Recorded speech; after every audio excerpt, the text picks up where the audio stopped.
Anak lamang ang tanging sandata ni Aguilos sa pagsasama nilang mag-asawa dahil walang nararamdaman para sa kanya si Celine.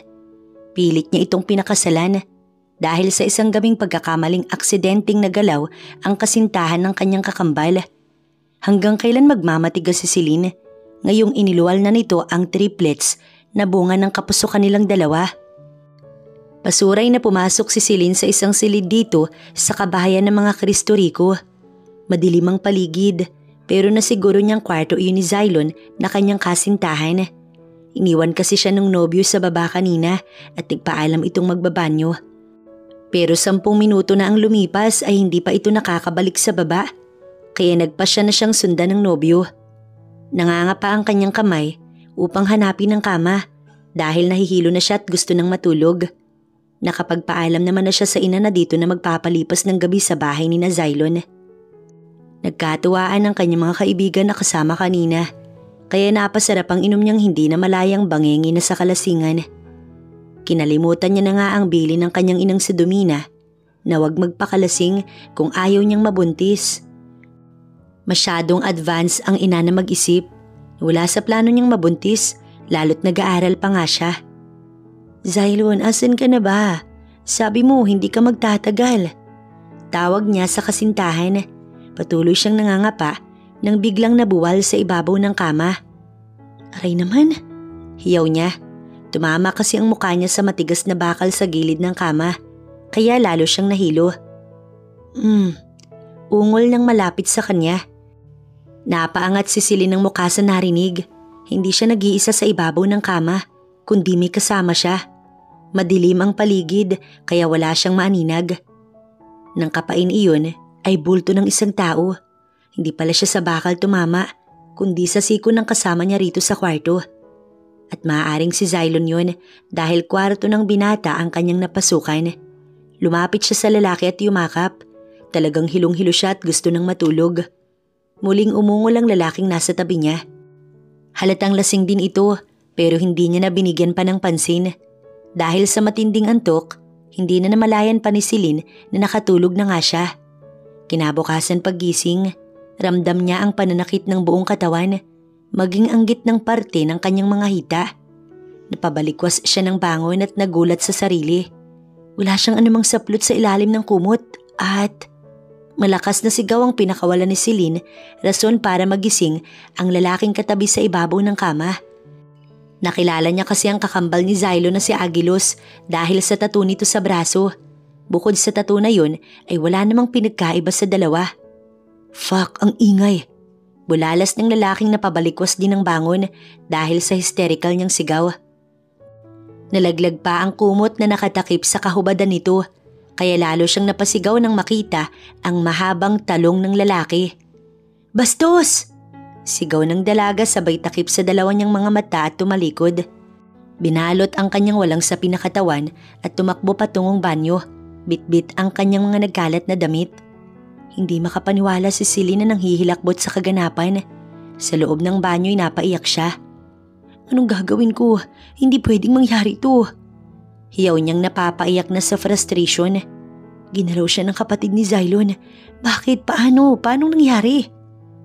Wala siyang matandaan kung hindi pa masakit ang buo niyang katawan, maging ang private part niya. Si Aguilos naman, nangilalas din sa nangyari pagkakita sa babaeng hubad na nagtatatakbo papasok sa loob ng banyo habang umiiyak. Wala siyang alam. Hindi niya alam na nakasama niya na si Celine sa kwartong yun. Basta nasa magandang panaginip siya kagabi. Kasama ng isang magandang babae at hindi niya na malayang literal niya na palang ginagawa ang kanyang napaginipan kagabi. Lasing na lasing din kasi siya. Nang hawiin ang kumot, tumambad sa kanyang paningin ang bakas ng dugo sa ibabaw ng kanyang kama. Shit, hindi maaari ito. Napamura bigla si Aguilos. Hindi niya gustong saktan ng kapatid niya. Tiyak malaking kaguluhan sa pagitan nilang dalawa ang nangyari. Walang yaka, bakit mo ko pinakailamanan? Bastos, walang modo. Nagulat siya nang biglang lumabas si Celine sa banyo at pinagsasasampal siya. Na hindi siya makahuma. Humahagulgol ito sa iyak. Celine, I'm sorry. Hindi ko alam. Swear to God. Hindi ko intensyon na galawin ka. Maniwala ka, nire-respeto kita. Pigil niya sa dalawang palad nito. Sinungaling! Kung totoo yung sinabi mo, bakit mo ako ginalaw? Muli itong nagwala habang nagpupumiglas sa kanyang pagkakahawak. Kalaunan ay bumukas ang pinto at si Xylon ang iniluwa doon. Naniningkit ang mga mata nitong nakatingin sa kanila. Marahil ay narinig ng lalaki ang sigaw ni Celine kaya napasugod ito. Mabilis niyang binitiwan ng dalawang kamay ng babae. Agilos, magpapaliwanag ako.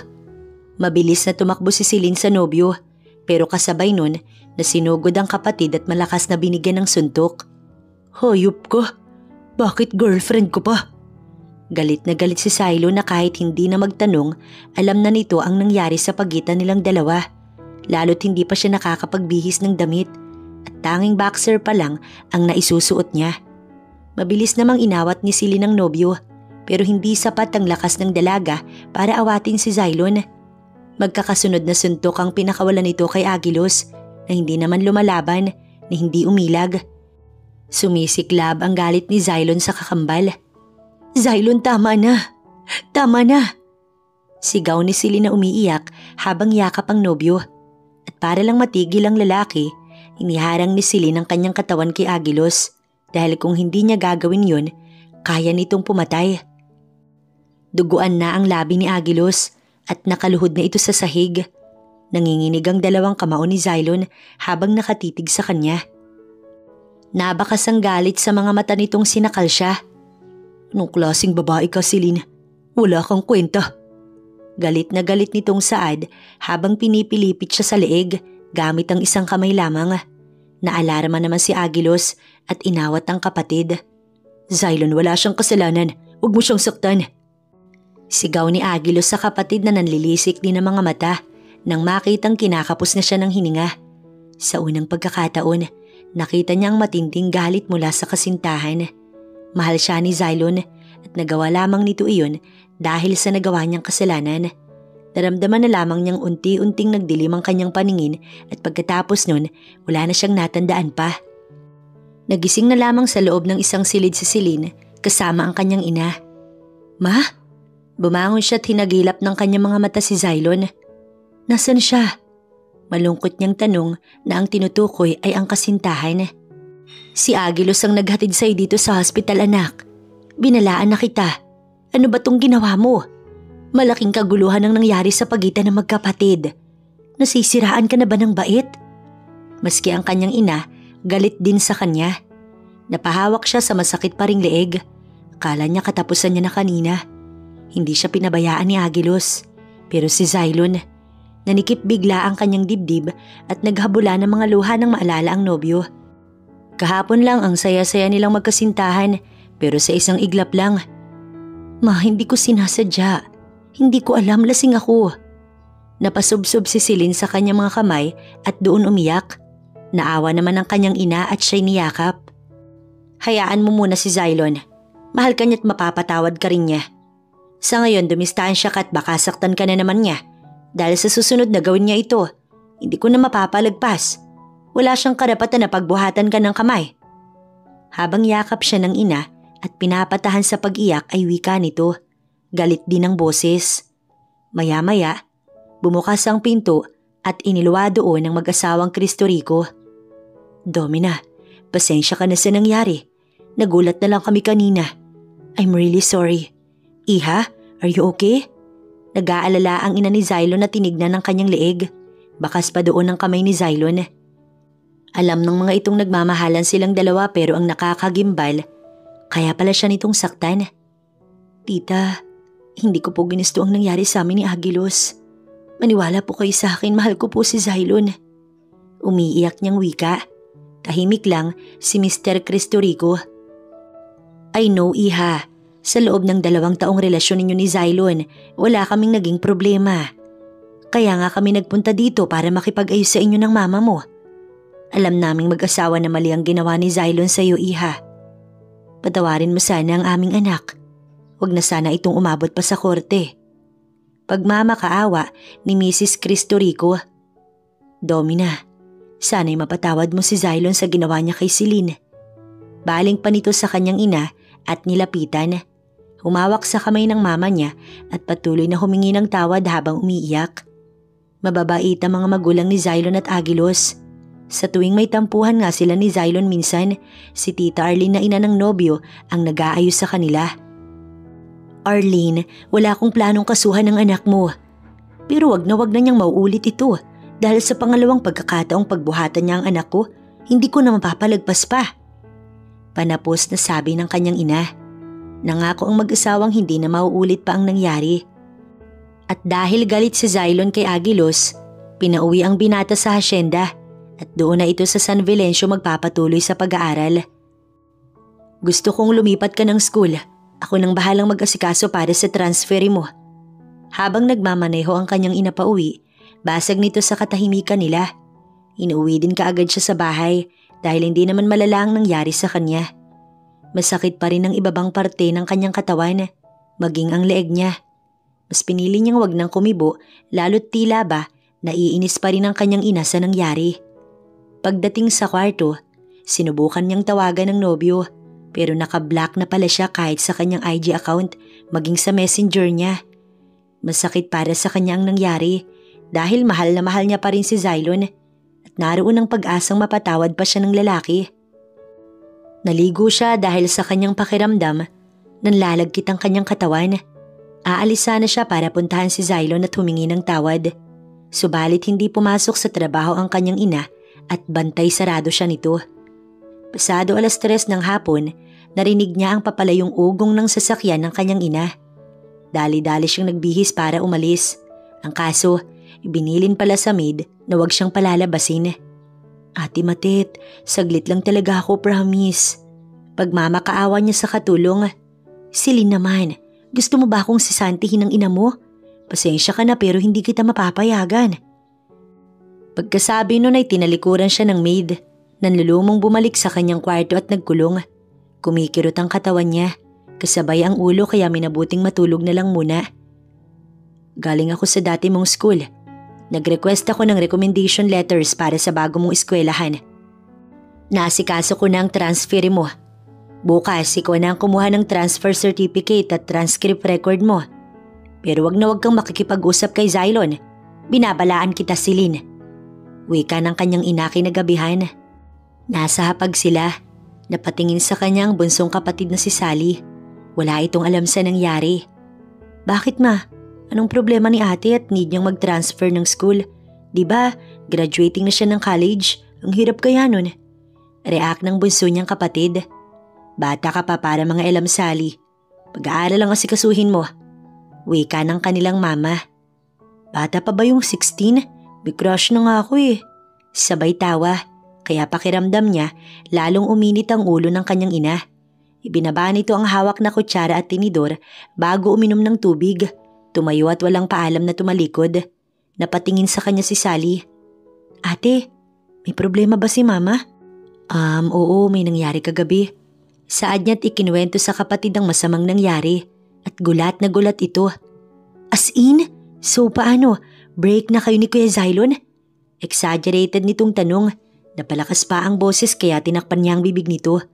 Malungkot siyang tumingin pagkatapos. Nakablock na ako sa lahat ng account niya.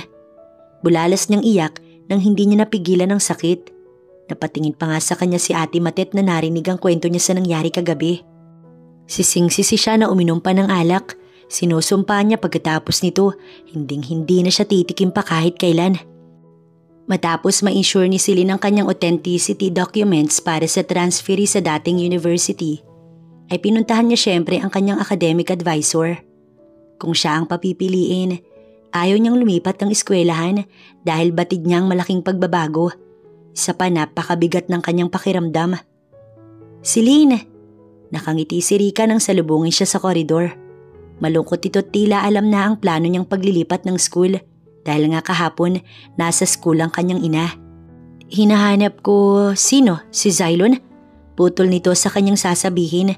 Nasa field, kasama niya yung mga barkada niya at yung malanding may malaking gusto kay Xylon. Ang kapal ng mukha ni Cheska. Halika dali! Dugtong pa at pahila na siyang dinala sa kung saan. Hindi na siya nakapagprotesta. Lalo't nilamon na siya ng selos. Nakita nga niya ang 3 barkada ni Xylon. Kasama ang lalaki at katabi nga nito si Cheska. Kinain siya ng matinding selos at sakit pagkakitang nagtatawanan ng mga ito. Masayang-masaya si Xylon. Base sa nakikita niya ngayon, nakaakbay pa kay Cheska ang kanyang nobyo at si Cheska naman nakaakap ang isang braso sa bewang ni Xylon. Xylon, nasasaktan niyang usal. Natigil ang tawanan ng mga naroon at napalingon sa gawin niya. Magkapanabay pang nagbago ang reaksyon ni na Cheska at Xylon. Mag-usap tayo, Xylon. Ayusin natin to.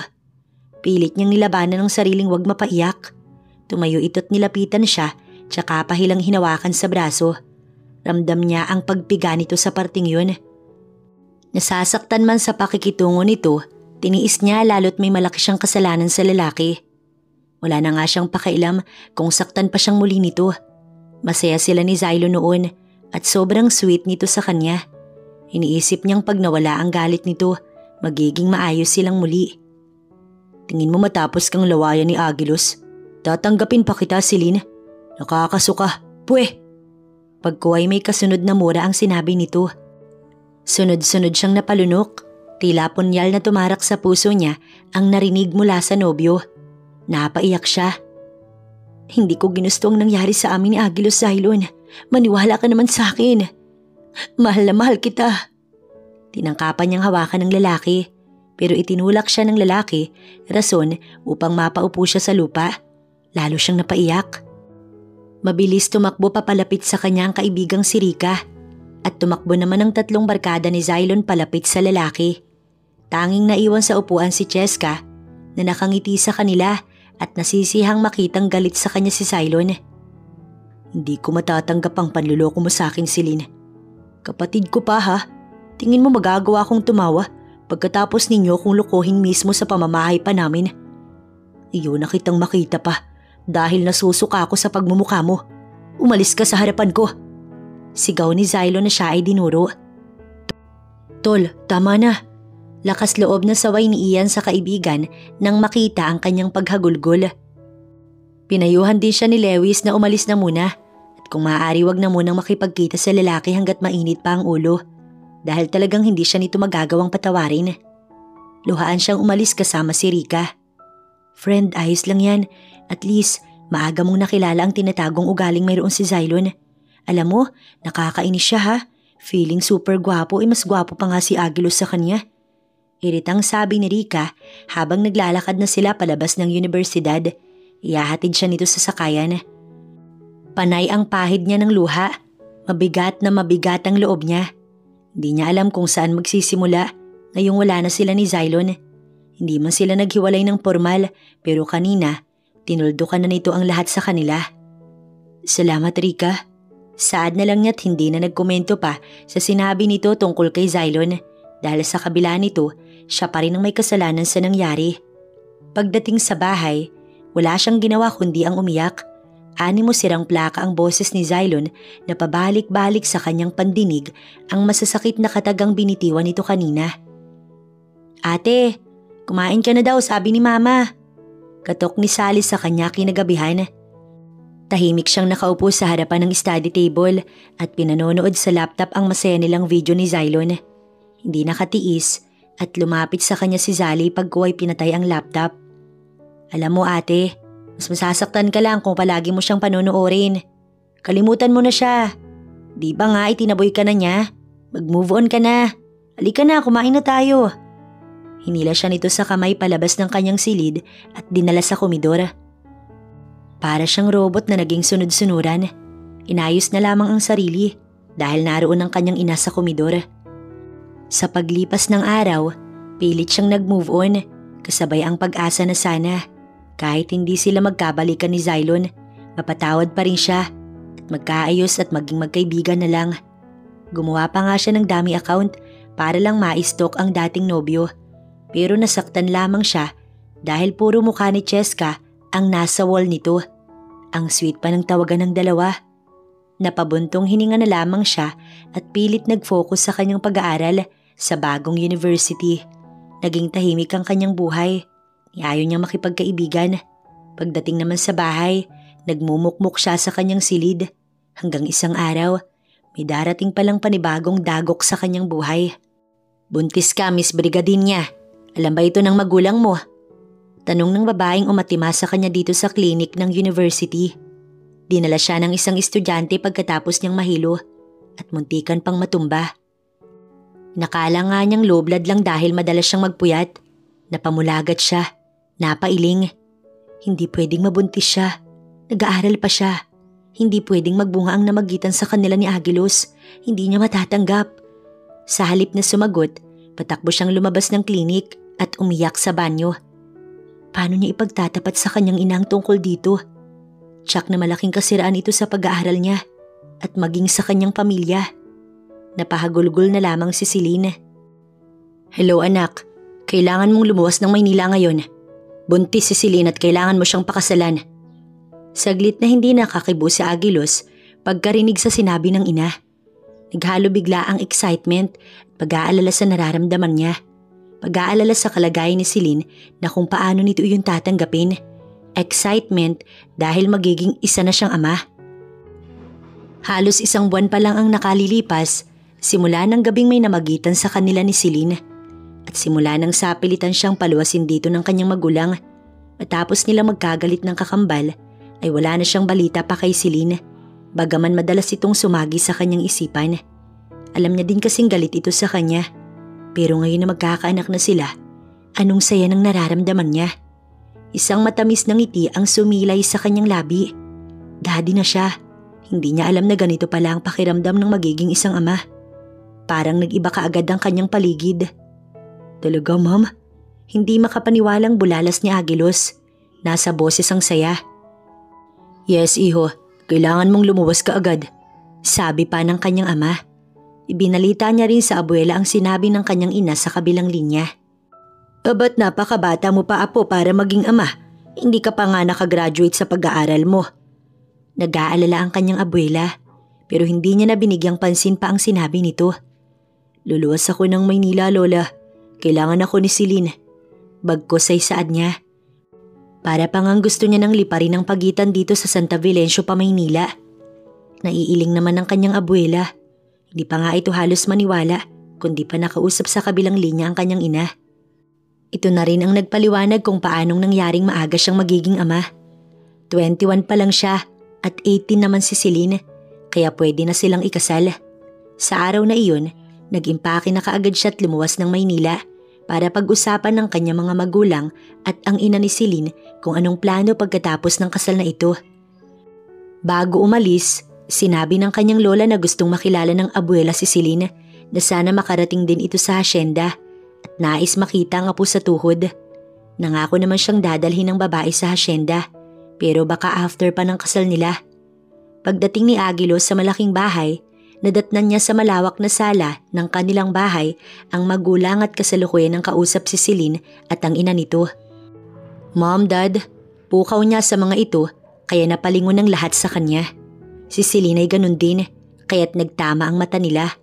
Nababasa niya pa rin ang hinanakit sa mga mata nito at nababakas ang matinding kalungkutan. Iho, mabuti naman at dumating ka na. Sinabi ko na sa kanila na ngayon ang dating mo. Maupo ka. Adela, pakidala na ang mga gamit sa kwarto ni Aguilos. Baling ng kanyang ina sa maid at nakalahad naman sa bakanting upuan ng palad nito upang doon siya umupo.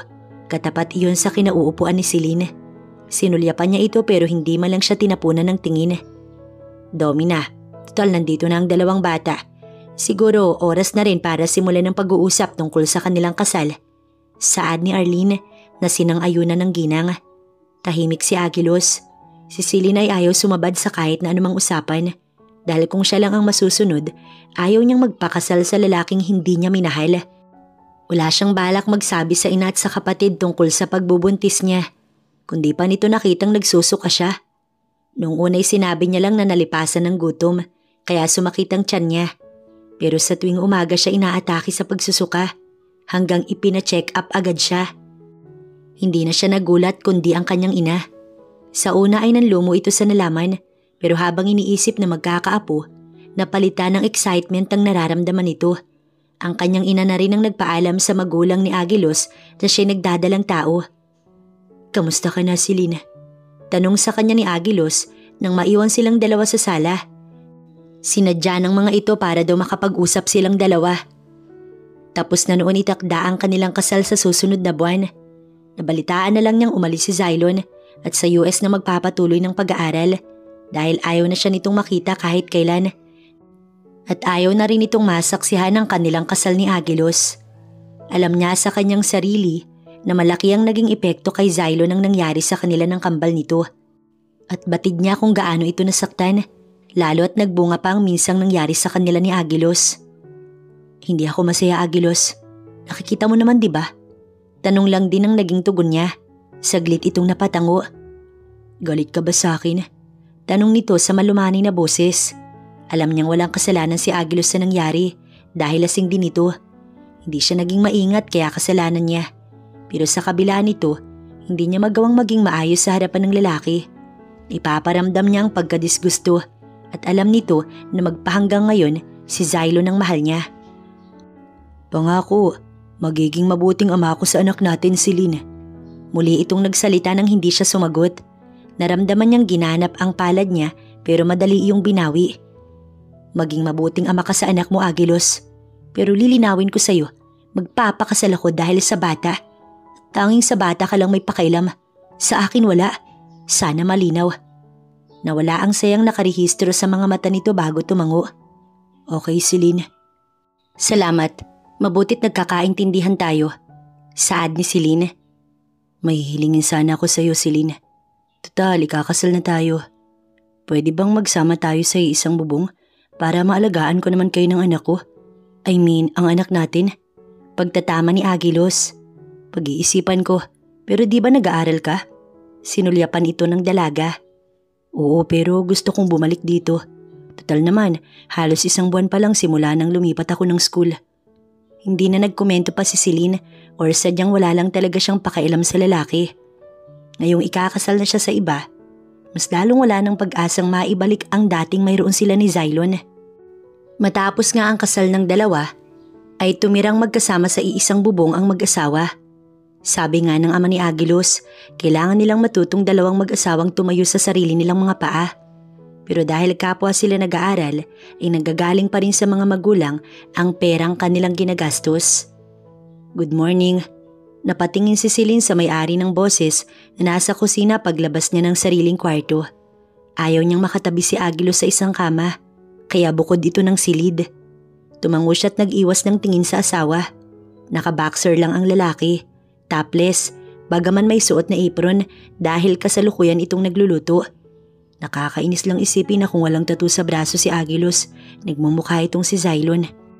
Hindi niya ito pinansin at lumapit sa ref upang sana kumuha ng malamig na tubig, pero nagulat siya nang isara nitong muli yun.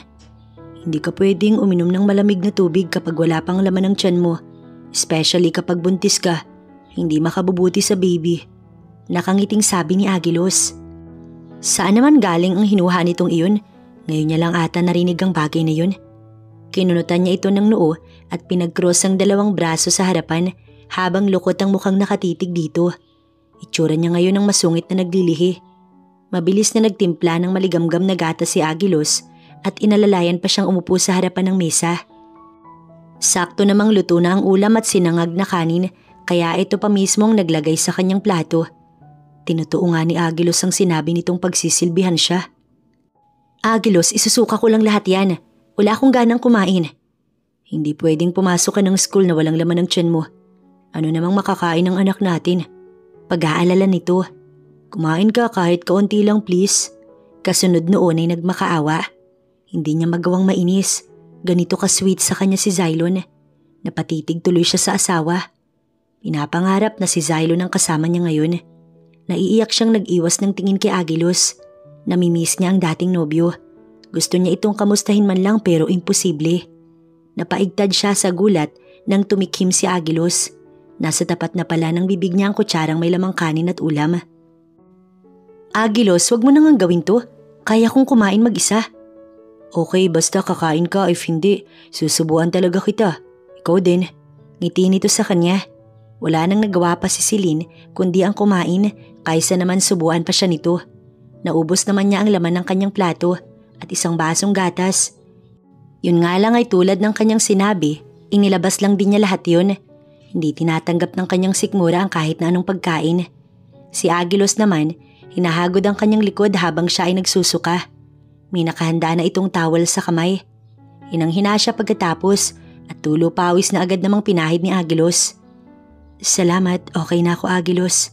Hinawi niya ang kamay nito at tinalikuran. Mag-aasikaso na siya sa pagpasok.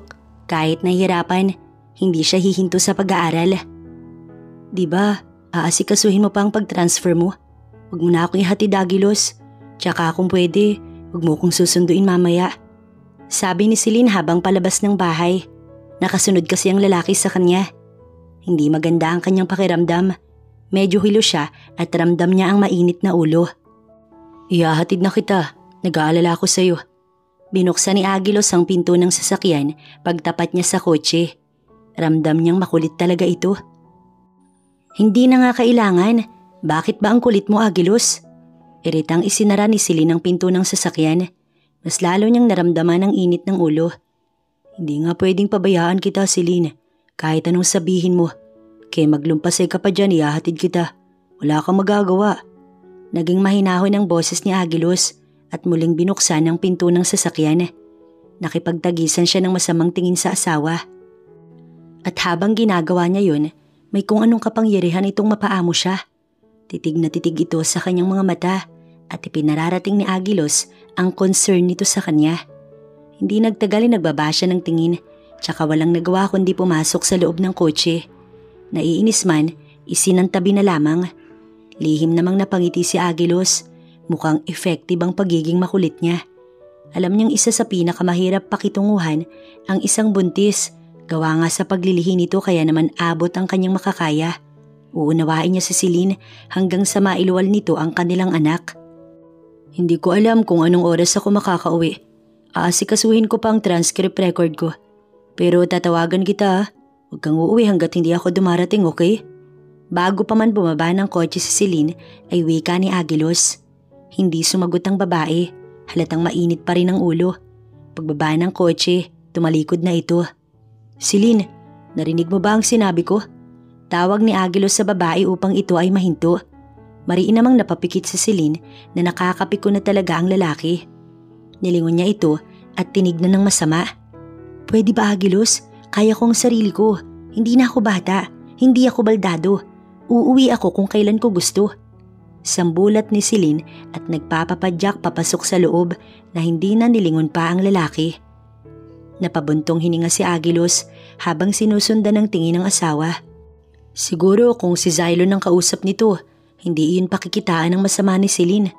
Minsan niyang naisip na sana siya na lang ang kapatid, siya na lang si Xylon.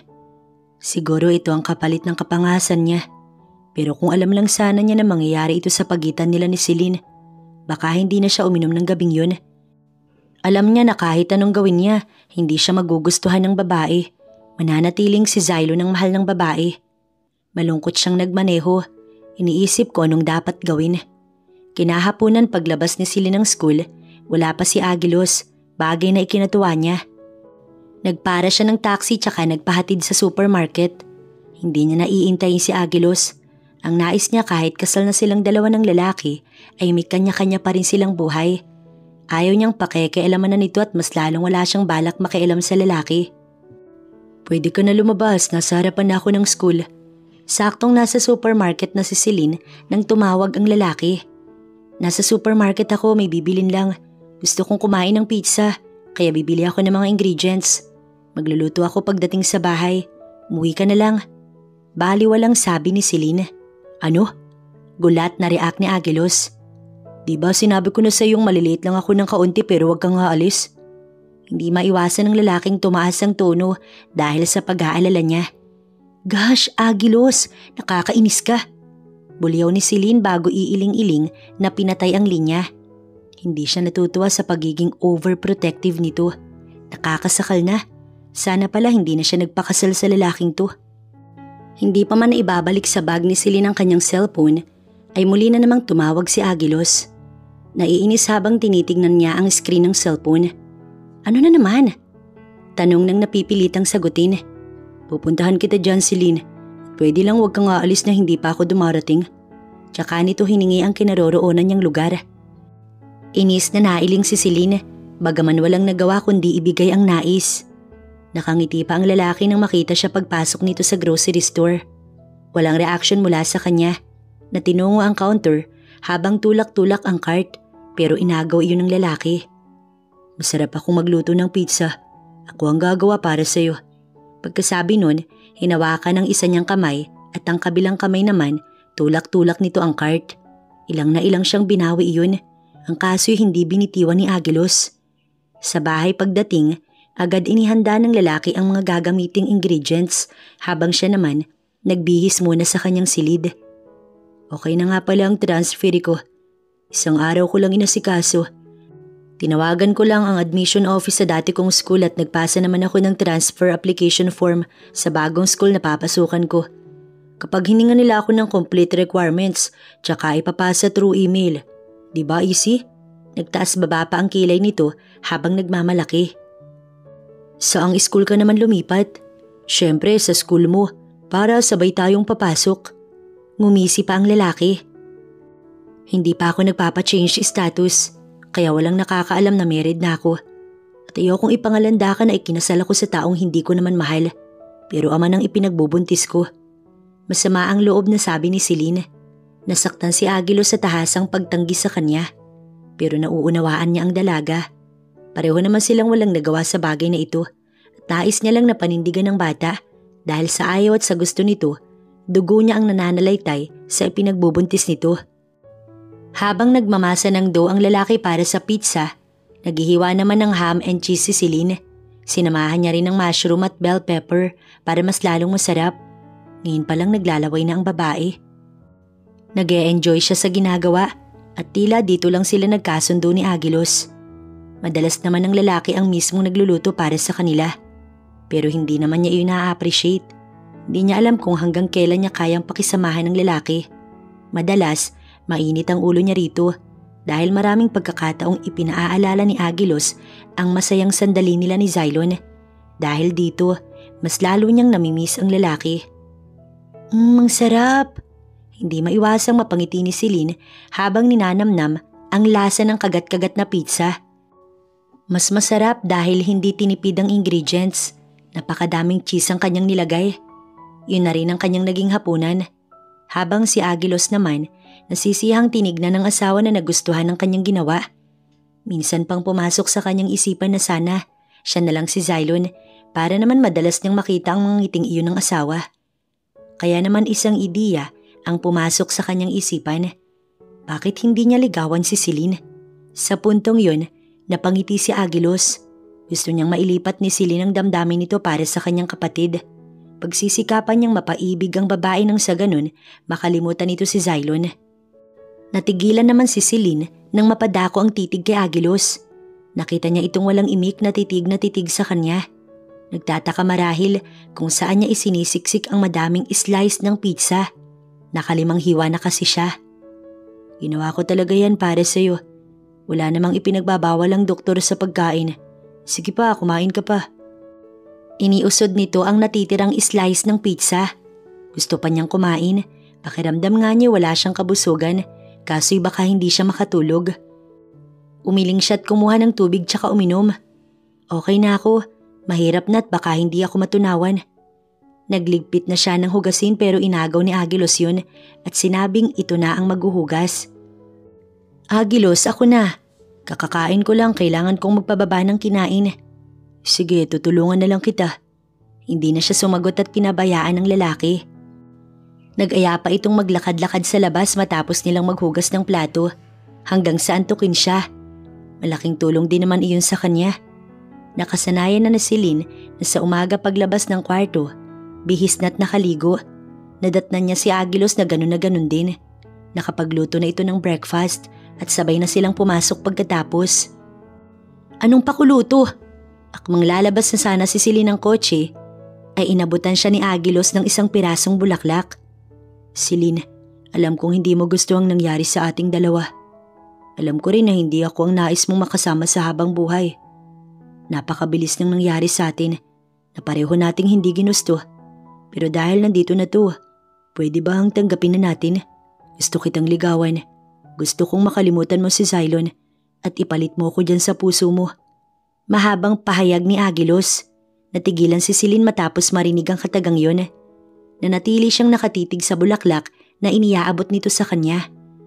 Hindi siya kumibo. Wala siyang makapang sabihin. Hindi niya napaghandaan yun. Hanggang sa naramdaman niya ang mainit na palad ni Agilos. Kaya mo ba akong tanggapin, Celine? Masuyong tanong ni Agilos habang inilalagay sa kamay niya ang bulaklak. Hindi kita mamadaliin. Handa akong maghintay. Dagdag pa nang hindi siya kumibo. Marahil ay ayaw niya at hindi niya ito matatanggap. Halika na, baka malate ka pa. Nang hindi kumibo, inalalayan siya pababa. Simula noon, araw-araw na nga siyang may bulaklak galing kay Agilos. Tinutuon nito ang panliligaw sa kanya. Bukod sa alagang-alaga siya ng lalaki. Pag-aalaga na kay Agilos niya lang naranasan. Minsan pa nga, naikukumpara niya na ito sa kapatid na si Xylon. Or baka naiisip niya ng kalimutan na lang ang lalaki at tanggapin sa buhay ang ama ng kanyang anak. Dahil tama si Agilos, nandito na ito't wala na silang magagawa pa. Sa hapong iyon, may dumating na bisita ang mag-asawa. Sino pa ba kundi ang magulang ni Agilos? Kamusta, iha? Nakipagbeso agad ang ginang sa kanya. Okay kami, ma'am. Abot tenga naman ang kanyang ngiti. Napasyal ata kayo ni Dad, Mommy. Ramdam ni Celine ang pagdantay ng isang braso ni Agilos sa kanyang balikat at pasimpleng inalis ni Celine yun. Pero kaagad lumipat sa bewang niya ang kamay nito. Napaigtad siya sa ginawa ni Agilos at naiinis na siniko ang lalaki. Yung mami mo makulit at gusto kayong kamustahin. Alam kasi nitong pareho pa kayo nag-a-adjust. Sabi ng ama ni Agilos. Nagkatinginan silang mag-asawa. Naku, Dad. Ma'am, okay na kami ni Celine. Mabait ang asawa ko, maasikaso pa.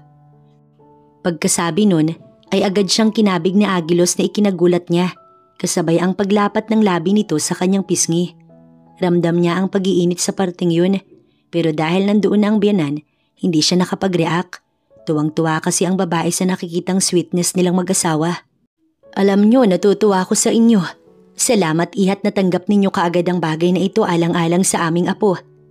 Naging seryoso ang ginang na hinawakan pa ang kanyang palad. Wala pong anuman, Mami.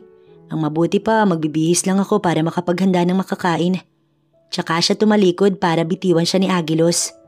No need, iha. Magpahinga ka na lang at ako na lang bahalang mag-prepare ng pagkain. Napalingon pa siya at kasalukuyan ng patungo sa kusina ang biyanang babae at ang asawa naman ito umupo sa sofa.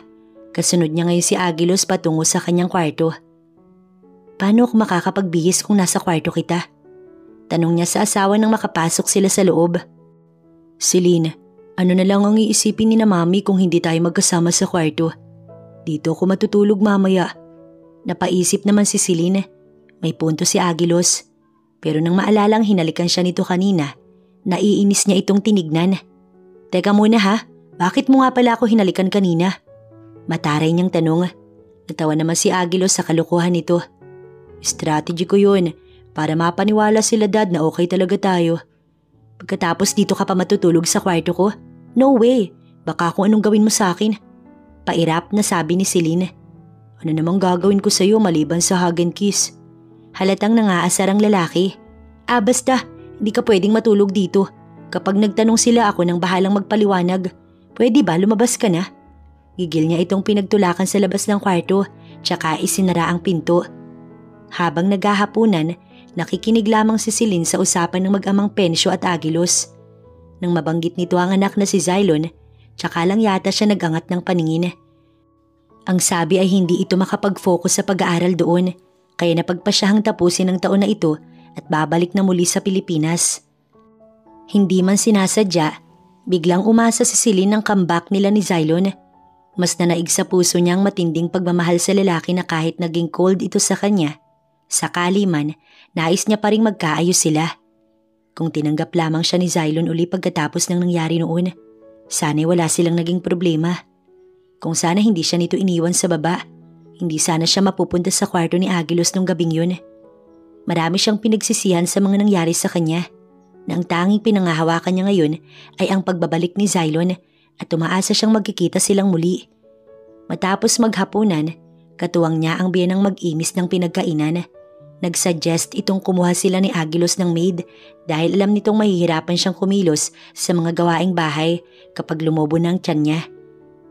Masaya pa nitong ikinuwento ang naging karanasan sa pagdadalang tao. Nais pa nga daw sana nitong mabuntis ulit, subalit hindi na ito biniyayaan ng nasa itaas. Bagaman kontento na sa 2 anak, babawi na lang daw ito sa apo. Siya naman ay puro tangulang. Napakaswerte ng biyanan niya dahil nakapag-asawa ng taong minahal at nais makasama sa buhay. Hindi tulad niya, nasira lamang ng dahil sa isang gabi. Wala pang 1 linggo nga, dumating na ang kinuhang maid ng biyanan niya mula sa agency. Naisip ni Celine na baka kaya kumuha ng maid ang biyanan para gawing lookout sa kanila ni Agilos. Baka magsumbong ito sa amo kapag may hindi magandang nakita sa kanilang mag-asawa. Manang Letty, ako na po ang bahalang maglinis sa silid naming mag-asawa. Tanging pagluluto at paglalaba lamang ang gagawin mo. Kaya ko namang maglinis sa kwarto namin. Mando niya sa katulong bago pa man ito nag-start sa trabaho. Nauna na itong magpakilala sa kanya. Sige po ma'am, nasaan po ba ang silid ninyong mag-asawa? Diretsong tanong nito sa kanya na lumingas sa 3 kwartong magkakahilera. Hindi naman malaman ni Celine kung anong kwarto ang kanyang ituturo, yung kay Agilos or sa kanya, dahil magkahiwalay silang 2 ng silid. Nagsalo lang naman sila ng kwarto nitong huling dalaw ng magulang ni Agilos at ayaw niya nang maulit pa yun dahil hindi siya nakatulog magdamag sa takot, baka kasi anong gawin sa kanya ni Agilos. Wala siyang tiwala sa lalaki. Sa gitnang pinto ang silid naming mag-asawa. Sa huli, kwarto niya lang ang itinuro ni Celine. Sakto namang kalalabas lang ni Agilos sa silid nito. Bihis na at dala ng lalaki ang bag. Handa nang pumasok. Napapikit tuloy siya nang makita ang pagtatakang reaksyon sa mukha ni Manang Letty. Maging si Agilos ay nagulat, natigilan at napatulala. Nagkatinginan sila bago niya sinenyasan ng lalaki. Pero tila, hindi naman nahulaan ng lalaki ang ibig niyang sabihin. Agilos, si Manang Letty nga pala. Siya ang ipinadala ni Mami na makakasama natin. Kunwari ay sweet siyang lumapit kay Agilos at humawak sa braso nito. Napatingin naman sa kamay niya si Agilos at ang lapad ng ngiti nito pero hindi na lamang niya iyon pinansin. Bagkus ay pasimpleng kinurot ito sa tagiliran. Magandang araw po sa iyo, sir. Natutuwa po akong kayo ni Ma'am Celine ang magiging amo ko. Alam ko pong pareho kayong mabait. Nakangiting pahayag ng ginang. Tinungaan naman ito ni Agilos. Itinuro niya ang magiging kwarto ni Manang Letty. Tsaka sila 2 nagpaalam na papasok na sa school. Ibig sabihin ba nito simula mamayang gabi, magkasama na tayo sa isang kwarto? Tanong ni Agilos habang abala sa pagmamaneho ang lalaki. Naibabanaag na ang saya sa boses nito. Mabilis niyang nilingon si Agilos. Oo, pero tandaan mo, sa baba ng kama ka matutulog. Sa lapag at hindi ka pwedeng tumabi sa akin. Nagkakaintindihan ba tayo, Agilos? Wika pa niya. Sa kabila nito, ngumiti pa rin si Agilos. Malaking bagay sa kanya na magkasama sila ni Celine sa iisang silid. Lalo't hindi magtatagal, lalaki na ang tiyan nito. Nais niyang alagaan ng asawa. Patuloy sa panliligaw si Agilos kay Celine, kasabay ang pag-aalaga sa asawang buntis. Hindi nito nakalilimutang bigyan ng flowers sa umaga. Naayon pa kay Manang, super sweet nga daw ng mag-asawa na ikinatutuwa ng kanyang biyanan ang maganda nilang relasyon ni Agilos. Pero kay Celine ay walang epekto lahat ng ginagawa ng lalaki, lalo na nang malaman nitong bumalik na si Xylon sa Pilipinas. Mas nanaigang pagnanais niyang makita ito, subalit kailangan niyang pigilan ng sarili. Pakiramdam niya, ang isang gabing pagkakamali niya ay panghabang buhay niya nang dadalhin. Hindi pa rin niya matanggap sa puso na ang bata niyang naging ina. Celine, anong ginagawa mo? Pagtataka ni Agilos nang makitang naglalagay siya ng damit sa kanyang bag isang gabi. Dumating na kasi ang kanyang kabuanan at gusto niyang umuwi sa kanila dahil sa totoo lang, nag-aalala siya at lalo't triplets ang laman ng tiyan niya. Nahinto siya pansamantala sa pag-aaral at si Agilos madalas wala sa bahay. Tanging si Manang Letty lamang ang kanyang kasama. Agilos, uuwi muna ako sa amin. Ha? Bakit? Hindi ko alam, basta tingin ko lang komportable ako kina mama kapag nanganak na. Kita mo naman kung gaano ko nahihirapan, di ba? Natigilan ito at bumalate ang lungkot sa mga mata. May kinalaman ba si Xylon dito? Hindi nagtagal ay tanong ni Agilos. Sarili kong desisyon to, Agilos. Gusto kong hanapin ang sarili ko. Kahit anong gawin mong panliligaw sa akin, hindi kita magugustuhan. Wika na ipinagpatuloy ni Celine ang kanyang pag-iimpake. Pero Celine, mahal kita. Bulalas ng lalaki. Hindi niya kayang mawala sa tabi si Celine. Baka isa sa mga rason ng kanyang damdamin. Natigilan saglit ang babae sa paglalagay ng damit sa kanyang bag at tumingin dito. Kung ganun, hayaan mo rin akong matutunan kang mahalin. Nakikiusap ako sa iyo, Agilos. Pabayaan mo muna ako sa gusto ko. Masakit man para kay Agilos, wala itong nagawa. Bagkus ay hinatid pa si Celine sa bahay ng biyanan. Ngayon niya napagtanto na napakahirap para sa kanyang isang bagay na hindi niya tunay na pagmamayari. Hindi naman tama ang ginawa mo, anak, kay Agilos. Kung kailang iluluwal mo na yung magiging anak niyo, tsaka ka pa makikipaghiwalay. Ano bang nangyayari sa'yo? Bagaman walang nagawa ang ina sa pag-aal sa balutan niya, alam niyang hindi nito gusto ang ginawa niya. Ma, hindi ako nakipaghiwalay. Mas gusto ko lang sa lugar kung saan ako komportable. Simangot niyang sabi sa ina. Pero ate, mali pa rin. Nakita mo ba si Kuya Agilos? Ako yung naawa sa kanya. Saad ni Sally.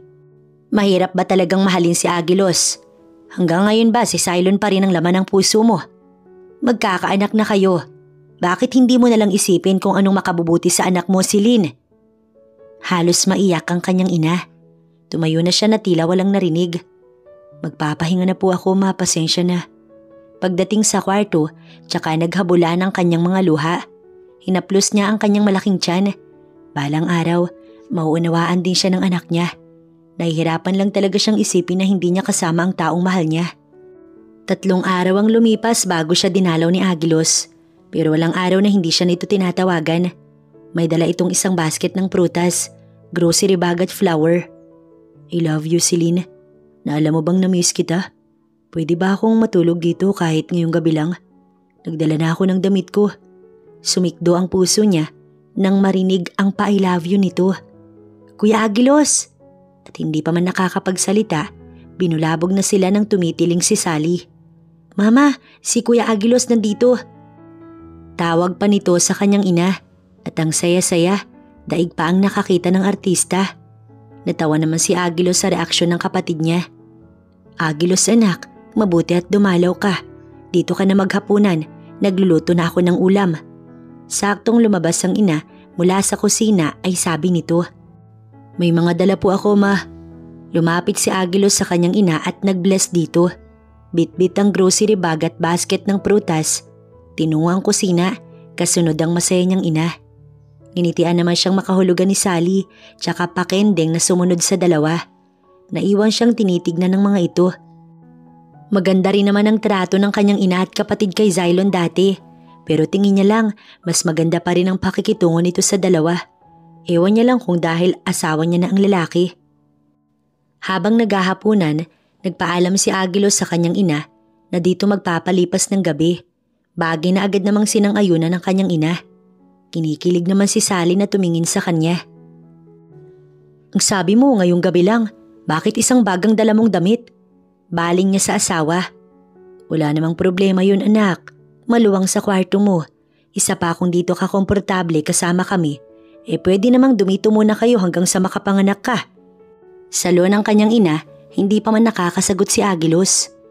Oo nga naman ate, pwedeng-pwede kayo ni Kuya Agilos dito. Singit naman ni Sally. Hindi na siya nakipagtagisan dahil wala naman siyang laban.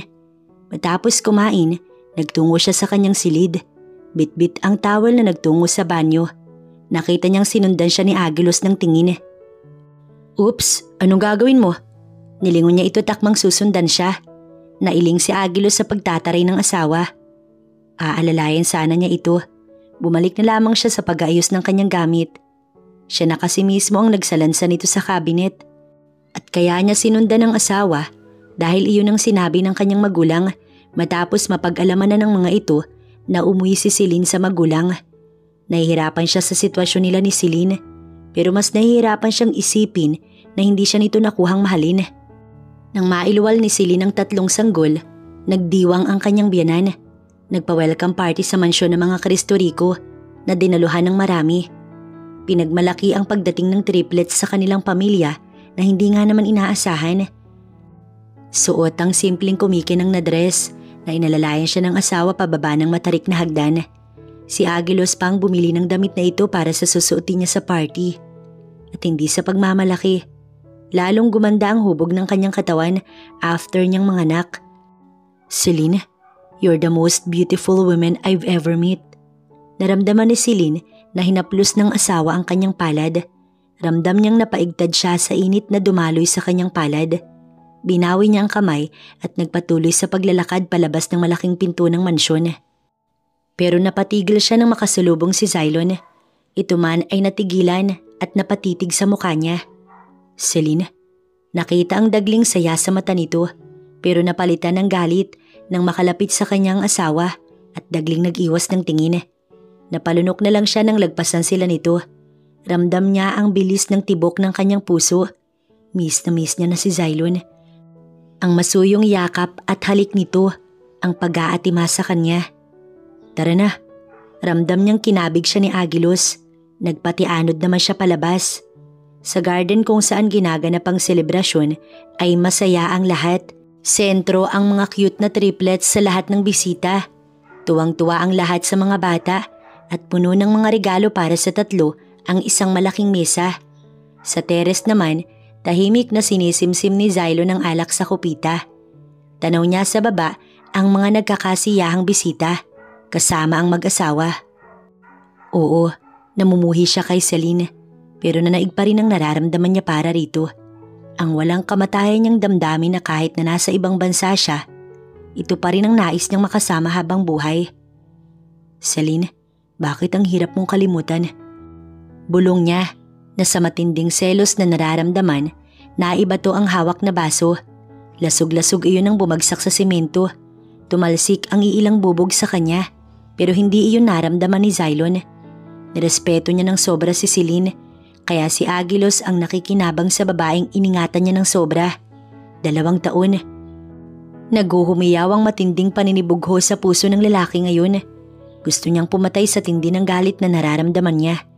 Hanggang sa natagpuan na lamang niya ang sarili na sakay ng kanyang kotse at pinahaharurot palayo ang kanyang sasakyan. Sa isang bar siya nagtungo.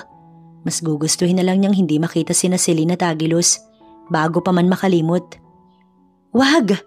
Saktong pagparada ng kanyang sasakyan sa madilim na parking space, saktong narinig niya ang malakas na sigaw ng isang babae kasabay ng tawanan ng mga lalaki. Alerto siyang bumaba ng kotse at tinungo ang narinig na sumisigaw. Wag! Maawa kayo! Hindi ako masamang tao! Wag! At muling sumigaw ang babae sa madilim na bahagi ng parking lot. Sa dilim ay naaninag niya sa maliit na liwanag na nagmumula sa poste ng Meralco ang isang babaeng hawak sa magkabilang braso. Nakapatong sa hood at may isang lalaki namang nasa ibabaw ng babaeng sumisigaw. Halos hubad na ang babae kaya nagdilim ang paningin niya. Mukhang sa mga halimaw na tumaibubunto ng kanina pang pag-iinit ng kanyang ulo. Walang ano-anong nilapitan niyang mga ito at pinagsususuntok. Bagaman nanlaban ng tatlo, walang nagawa na hindi kayang suungin ng kanyang malalakas na suntok. Lalo pa at lasing na ang mga ito. Tsaka niya lang tinantana ng tatlo nang makitang duguan at halos hindi na makagulapay. Binalot niya ng hinubad na jacket ang halos hubad ng katawan ng babae. Ramdam niya ang panginginig ng katawan nito nang hawakan siya sa kamay at abot-abot ang pasasalamat. Siya naman ay inalalayan nitong sumakay ng kotse upang ihatid kung saan ito patungo. Sa mansyon, 9:00 na ng gabi natapos ang welcome party. Mabilis nakatulog ang mga bata. Tahimik na pumasok si Celine sa kwarto upang magbihis. Tulungan na kita. Habang pilit inaabot ang zipper sa likod ng damit ay presinta ni Aguilos. Aguilos, wag na. Sa pag-iwas niya sa asawa ay tumama ang ulo niya sa gilid ng built-in cabinet. Hindi niya alam na nakapasok na rin pala ito. Napaaray siya sa puang ulo na tumama sa cabinet. I'm sorry, Celine. Hindi mo naman kasi ako kailangang iwasan, okay? Habang masuyong hinahaplos ang ulo nito, napatingin siya sa malapit na asawa. Hindi niya na malayang titig na titig ito sa kanya. Natigilan si Aguilos sa paghaplos sa ulo niya. at kasalukuyan ang bumababa sa pisngi niya ang mga palad nito.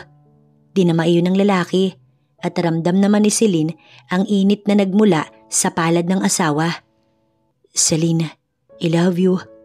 Humaplos ang mainit na hininga ni Aguilos sa kanyang pisngi.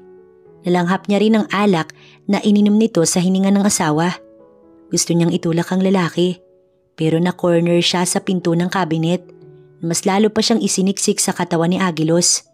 At napasinghap nang maramdamang inaangkin ni Aguilos ang kanyang labi. Dama niya agad ang mainit at malambot na labi ng asawa. Kasabay nun ay kinabig siya nito at mas lalo pang isiniksik sa katawan nito. Naging matagal ang halik ni Aguilos. Tinatansya kung anong magiging reaksyon niya na hindi naman niya magawang magprotesta. Dahil dito ay mas lalo pang lumalim ang halik ng asawa. "Pwede naman kayo mag-stay dito kahit 1 week, Celine. Hindi niyo kailangang umuwi ka agad." Wika ng biyen ng babae habang nag-aalmusal sila kinabukasan. Nakaredy na kasi ang mga gamit ng triplets. Napatingin siya sa gawin ng asawa. Wala namang problema kung mag-stay sila sa mansyon. Ang kaso lang, iniisip niya si Xylon. Hanggang maaari, ayaw niya na itong makita. Pakiramdam niya nagkakasala siya dito. "Hindi na, ma'am. Papasyal na lang kami ulit dito." Si Aguilos ang sumagot. "Kung yan ang gusto niyo, nga lang mamimiss ko ang aking mga apo. Pero syempre wala naman ako magagawa. Celine, iha, thank you very much." Baling pa sa kanya ng biyanan. Umiti at tumango na lamang siya bilang sagot. After 1 year, nakapagdesisyon si Celine na bumalik sa school. Sakto at graduate na ang kanyang asawa, na ngayon kasalukuyan ang nagtatrabaho sa company ng ama. Hindi niya na matapos-tapos ang kanyang pag-aaral sa nangyari sa kanya sa taong lumipas. Kaya hiling niya, wala nang balakid ngayong taon. "Xylon," nakangiti si Celine pagkakita sa dating kasintahan sa mall. Huli nilang pagkikita noong welcome party ng triplets sa mansyon ng mga Cristo Rico at na-excite siya sa tagal nang hindi sila nagkita. Focus na kasi siya ngayon sa pamilya at sa kanyang pag-aaral. Nakita niya ang sorpresang bumalatay sa mga mata nito, pero saglit lang at napalitan ng pagkayamot. "Namimili ako ng kailangan ko sa school. Ikaw, anong ginagawa mo dito?" Excited niyang tanong. Sinulyapan na muna nito ang kasama niyang si Sally bago sumagot. "I came here for a date. Excuse me." Pagkasabi nun, tinalikuran na sila nito nang biglaang nagbago ang mood. Nasaktan siyang sinundan nito ng tingin. May bahagi ng kanyang puso ang nagtutulak na habulin ito at pigilan. Bagay na ginawa nga ni Celine. "Xylon, wait lang." "Ate, sandali lang." Habol ng kapatid niya at pinigilan siya sa braso. Napalingon naman si Xylon sa kanya na nakakunot noo. "What?" Tanong ng iritable. "Xylon, pwede ba tayong mag-usap?" "For what, Celine? Have you forgot something? Kasal ka na sa kapatid ko't may anak ka na." Sumilay ang pait sa mga mata nito kasabay ang pagtataka ng boses. Oo, aaminin niyang hanggang ngayon mahal niya pa rin si Xylon, pero hindi naman na siya umaasang maibabalik yung dating magandang pagsasama nila katulad noon. Pero sana kahit papaano, maging magkaibigan sila. "Babe, nandito ka lang pala. Let's go?" Isang babaeng sopistikada ang biglang sumulpot sa pagitan nila ni Xylon. Umabrisyete ka agad ito. Nadismaya naman at gumuhit ang matinding kirot sa puso niya. Pagkakitang naghalikan ng dalawa sa harapan niya. Nakadama pa rin siya ng pagsiselos kahit na siya ang unang nakagawa ng kasalanan kay Xylon. Marahil iyon din ang sakit na naramdaman nito noong ikasal siya kay Aguilos. Kaya napagpasyahan itong umalis na lamang. "Ate, please, tara na kasi." Kanina pa pala siyang pilit hinihila ni Sally palayo kay Xylon, pero hindi niya lang napapansin yun sa bigat ng nararamdaman niya. Wala na si Xylon at ang babae. Masayang tumalikod ang dalawa. Nakaakbay pa si Xylon sa babae at siya naman nakasunod ng tanaw sa mga ito na nasasaktan. Kailangan niya ng kalimutan si Xylon dahil matagal na siya nitong kinalimutan. Kahit nga maging magkaibigan na lang sila, hindi siya nito matanggap. Walang lakas ang mga paa na humakbang para bilhin ang mga kailangan niya sa school. "Ate naman, pwede bang kalimutan mo na si Kuya Xylon? Naaawa tuloy ako kay Kuya Aguilos. Ang bait tapos mahal na mahal ka. Hindi ba pwedeng si Kuya Aguilos na lang ang mahalin mo?" Narinig niyang saad ni Sally. Hindi ikaw ang magdedesisyon kung sino ang mamahalin mo, Sally, kundi puso.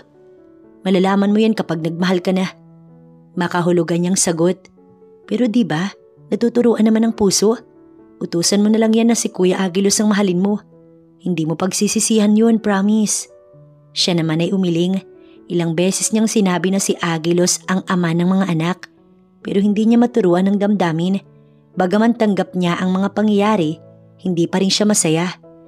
At hindi na magiging masaya pa kahit kailan. Hindi yun makukuha sa pakiusap. Bago niya sinagot si Xylon noon, nangako na siya sa kanyang sarili na tanging ito lamang ang lalaking mamahalin at si Xylon lang ang nais makasama habang buhay. Kahit 2 taon niya nang nakasama si Aguilos, kahit na iparamdam nito sa kanya araw-araw ang sinasabi nitong pagmamahal, iba pa rin ang nais niyang magpaparamdam nun sa kanya at hindi si Aguilos yun. Mabuti naman ho't dumating na kayo, ma'am. Kanina pa kasi iyak ng iyak si Amber. Salubong sa kanya ni Yaya Dora ay pagdating. Pangatlong yaya ng mga bata sa loob ng 1 taon dahil hirap alagaan ng 3 makukulit. Kaya kumuha na sila ni Aguilos ng 2 yaya para may katuwang si Manang Letty. Bakit? Mabilis siyang napasugod sa kwarto ng triplets. Nakita niyang tahimik si Ark at Archie maliban kay Amber na iyak nga ng iyak. Binuhat niya ito at nadama niyang mainit ang anak niya. Nilalagnat siya. Bakit hindi mo ko tinawagan or si Aguilos, hindi kaya sinugod sa ospital? Naiinis niyang sigaw kay Yaya Doray. Uminit talaga ang ulo niya. Bago pa man na ibinigay niya na ang number nila ni Aguilos para matawagan ito pareho kung sakali mang may masamang mangyari sa mga anak. Tinawagan kita, hindi niyo po sinasagot, ma'am. Naman pala, bakit hindi mo tinawagan si Aguilos? Mabibilis ang hakbang niya na tinungo ang pinto't lumabas kasunod niya si Doray na nagpapaliwanag. Hindi din daw sinagot ni Aguilos ang tawag. Ako na ang bahalang magdala sa anak ko. Huwag mo nang iwan ng 2 bata. Mando niya kay Manang Doray. Ang isang yaya na si Lilian ang isinama niya sa ospital. Habang nasa taxi, kinuha niya ang kanyang cellphone tsaka tinawagan ng asawa. Pero hindi ito sumasagot sa tawag niya. Kaya ang kanyang ina ang tinawagan. Sa mga sandaling yun, nasa meeting si Aguilos. Naiwan sa office niya ang kanyang cellphone kaya hindi nito nasagot ang tawag ng asawa.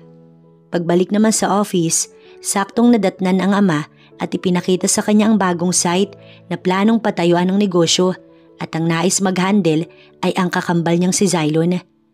Dad, alam niyo naman na hindi kami magkasundo ni Xylon sa negosyo. Tanggi ni Aguilos sa plano ng kanyang ama. Hindi naman pang habang buhay na lang kayo magtitiisan, Aguilos. Intindihin mo si Xylon dahil nasaktan mo siya sa nangyari sa inyo ni Celine. Pahayag ng kanyang ama. Napabuntong hininga ang lalaki. Pero ako naman yung nagdudusa. 2 years na kami ni Celine. Pero hanggang ngayon, si Xylon pa rin ang mahal niya.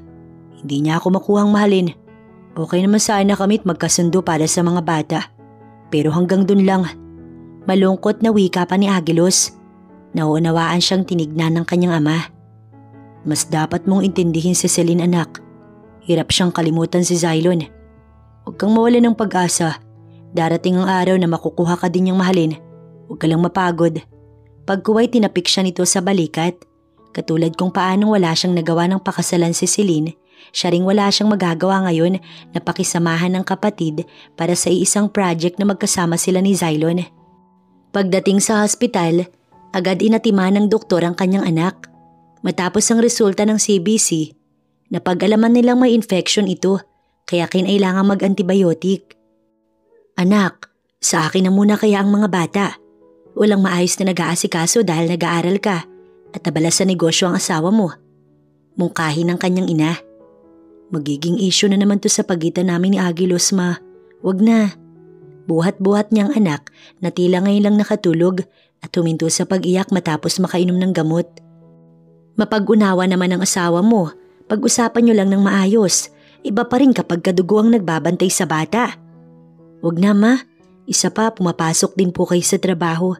Gusto ko pag-uwi ko galing school, makikita ko ang mga anak ko. Pangako hindi na ito mauulit. Bumuntong hininga lang ang ina. Samantala pagbalik ni Aguilos sa office galing ng site, tsaka lang niya napansin ang kanyang cellphone na nasa loob ng kanyang drawer sa office. Sir, may iutos po ba kayo? Agaw pansin sa kanya ni Natasha. ang kanyang sekretary. Nabaling ang atensyon niya sa babaeng nakangiti sa kanya. Pwede ka nang umuwi, mga gagawin lang ako. Pagkuha ibinalik sa kanyang cellphone ng mga mata. Sige po sir, salamat. Tsaka ito mapang-akit na muling umiti. Nang makita ang kanyang cellphone at ilang missed call ng asawa, agad niyang dinayal ang number nito. Sa pagkakataong yun, pauwi na sina Celine. Inilabas din kaagad nila sa hospital ang bata nang maresetahan ng mga gamot. Karga niya ang anak at ang kanyang ina naman ang nagmamaneho. Ihahatid siya nito para makita na rin ang iba pang apo. Hindi na napansin ni Celine ang pagtawag ng asawa. Sa bahay, magkapanabay na dumating ang dalawa. Nagulat pa ang lalaki pagkakitang kasama niya ang kanyang ina. Anong nangyari? Mabilis na bumaba si Agilo sa kotse nito at agad silang nilapitan. Nagpaliwanag naman ang kanyang ina sa lalaki habang siya naman dumiretso sa kwarto ng mga bata. May mga gagawin pa siyang project mamaya. Pagod na rin at nais magpahinga. Subalit hindi niya magawa. Ayaw magpalapag ni Amber. Umiiyak ito. Yumayakap sa kanya sa tuwing ihihiga niya sa kama na hindi niya magawang magbihis. Pinalitan naman siya ng ina para makapagbihis dahil ayaw ng bata na kahit na sinong yaya. Nadatnan naman niya si Agilo sa kwarto na nagbibihis din. I'm sorry, busy ako kanina. Malambing siya nitong niyakap pero dahil pagod siya, itinulak niya ito. Magbibihis lang ako. Pwede ba next time, wag mong ilalayo sa tabi mo ang sarili mong cellphone? Paano pag emergency, hindi ka makausap? Nasa school ako. Hindi ko hawak ang oras ko tulad mo na pwede mong iwanan ng trabaho mo. Nagtaas siya ng boses dahil mainit ang ulo. Hindi ito kumibo na nakatitig lang sa kanya, kaya nagpatuloy siya sa pagsasalita na below the belt na pala at nasaktan si Agilos. Alam mo, hindi mangyayari to kung si Zylo ang pinakasalan ko, Agilos. Hindi nangyayari to kung siya ang ama ng mga anak ko. Pagalit na wika pa ni Celine at iniwan si Agilos sa kwarto matapos magbihis. Malakas na lamang na pagsara ng pinto ang narinig ng lalaki. Nainsulto si Agilos sa narinig kaya naikuyom niya ang kanyang mga kamao. Nakaramdam din siya ng insulto, rason para magalit.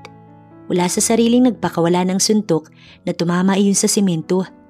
Matagal niya nang iniipon ang kanyang hinanakit kay Celine. Hindi siya manhid. Nasasaktan siya sa ipinapakita nito sa kanya. Matapos magbihis, sinilip niya lang ang mga anak niya. Nakaalis na rin ang kanyang biyanan. Gustuhin man niyang pumasok sa kwarto, hindi niya magawa dahil nandun si Celine. Ayaw niyang pag-awayan pa nilang dalawa ang gagawin niya. Alam mo, si Dadang may gusto na to. Kung sa tingin mo gusto kitang makita, nagkakamali ka. Dinig ni Agilos kay Zylon nang dumating ito sa site kinabukasan. Nagsisimula na ang construction at bilang may-ari nito ay naroon sila pareho. Tinignan niya ito matapos bumuntong hininga. Mahal mo pa ba si Celine? Tanong niya ng seryoso. Malakas itong tumawa sa pagbanggit niya ng pangalan ng dating kasintahan. Kung mahal mo pa, pinalalaya ko na siya, Zylon. Sa loob ng 2 taon, sinikap kong maging maayos kami. Huwag kang mag-alala. Magpapakaama pa rin ako sa mga anak ko. Pagpapatuloy ni Agilos. Bakit sa tingin mo, kaya ko pang tanggapin ang babaeng nilawayan ng iba? Tell me, Agilos, hindi ka ba nasarapan kay Celine kaya ibabalik mo siya sa akin? Nang iinsulto itong tumawa, kaya napikon siya at uminit ang ulo. Mabilis niyang sinuntok si Zylon sa panga kaya ito ay napasuray. Huwag mong babastusin si Celine dahil mahal na mahal ko siya. Hindi namin parehong ginusto ang nangyari noon. Hindi siya madumi katulad ng sinasabi mo. Gusto ko lang siyang palayain dahil magpahanggang ngayon, mahal ka pa rin niya. Naiintindihan mo ba, Zylon? Gigil niyang tanong na nakaamba ang kamao sa mukha nito. Pero hindi niya na nagawang suntukin uli ang lalaki dahil napansin na sila ng mga trabahador. Kinalma na lamang ang sarili at mabilis niyang iniwan ng kapatid matapos ibato sa mukha nito ang hawak na blueprint. Hindi niya alam kung saan siya pupunta. Pero gusto niyang takasan saglit ang mga taong nagpapabigat sa kanyang kalooban. Masamang-masama ang loob niya at walang sino man ang makakapawi nito kundi siya lamang. Lalayo siya saglit, malayong-malayo kung saan walang makakaalam kung nasaan siya. Ang kalayaan ni Celine ang alam niyang magpapaligaya rito. Dapat hindi niya ito pinakasalan. Dapat hindi niya ito pinilit sa isang bagay na labag sa kalooban nito. I'm sorry, Celine. I'm sorry. Bulong ng utak ni Aguilos habang mas lalo pang pinabilis ang pagpapatakbo ng sasakyan. Hindi alam ni Aguilos kung saan siya pupunta ngayon. Habang mabilis na nagmamaneho palabas ng Maynila. May tiyahin siya sa La Union at balak niyang doon dumiretso. Pero nag-aalangan siya dahil tsak magsusumbong ito sa kanyang magulang. Nagpadala na lang siya ng mensahe sa ina na pinalalayan niya na si Celine at saka na siya babalik kapag kaya niya nang tanggapin na hindi sila ng asawa. Pagkatapos ay pinatay muna niya ang kanyang cellphone at wala siyang balak buhayin hanggang hindi niya nanaising bumalik kapag okay na ang kanyang pakiramdam at wala nang bigat ang kanyang kalooban. Nang mapagod sa pagmamaneho ay huminto ang kanyang kotse sa tapat ng isang resorts. 6 na oras na siyang nagbabiyahe at nais niyang magpahinga. Nag-check-in siya sa isang hotel. Doon na rin siya nagpa-deliver ng makakain. Dito niya pag-iisipan ng hakbang na susunod niyang gagawin. Samantala 1 buwan na ang lumipas na hindi na umuwi sa bahay si Aguilos. Iha, pagpasensyahan mo na si Aguilos. Mahal na mahal ka ng anak ko pero naiipit siya sa sitwasyon ninyo. Sabi ng kanyang biyanan nang araw ding umalis si Aguilos. Tahimik siya ngayon habang pinagmamasdan sina Archie, Amber at Ark. Tila naririnig pa niya ang masakit na salitang binitiwan kay Aguilos at naalala niya ang asawa. Nasaktan ito marahil kaya umalis at ngayon may kung anong lungkot siyang nararamdaman. Ma'am, magpahinga na po kayo. Pukaw sa kanya ni Lilian nang makaramdam ng antok habang pinagmamasdan ng triplets. Salamat, dito na ako matutulog. Ma'am, hindi niyo po kakayanin dahil madaling araw gising ang 3. Kami na po ni Ate Dora ang bahala sa kanila. May pasok pa po kay bukas. Napilitan siyang lumabas matapos isa-isang hinagka ng mga anak niya. Sa kwarto ay sinalubong siya ng kahungkagan nang makita ang figura ng asawa na nakatayo sa pinto ng banyo. Nakangiti sa kanya't may hawak na towel. Inihanda ko na ang mga pampaligo mo. Malalim ang boses nito at unti-unting naglaho. Kasabay ang figurang nasa balintataw niya lang pala dahil wala doon si Aguilos. Pagod siyang humiga sa ibabaw ng kama at hindi napigilang ipikit ang kanyang mga mata. Hindi na nga namalayan ni Celine na nakatulog na pala siya. Kinabukasan, nagulat siya sa pagdating ng contract of separation nila ni Aguilos at pirmado na iyon ng lalaki. Ang nakakainis, hindi man lang ito personal na nakipag-usap sa kanya. Tinawagan na lang siya ng magulang ni Aguilos bago pa man niya matanggap iyon dahil hindi na nga pumapasok sa trabaho ang asawa. Iwalang bakas kung nasaan ito.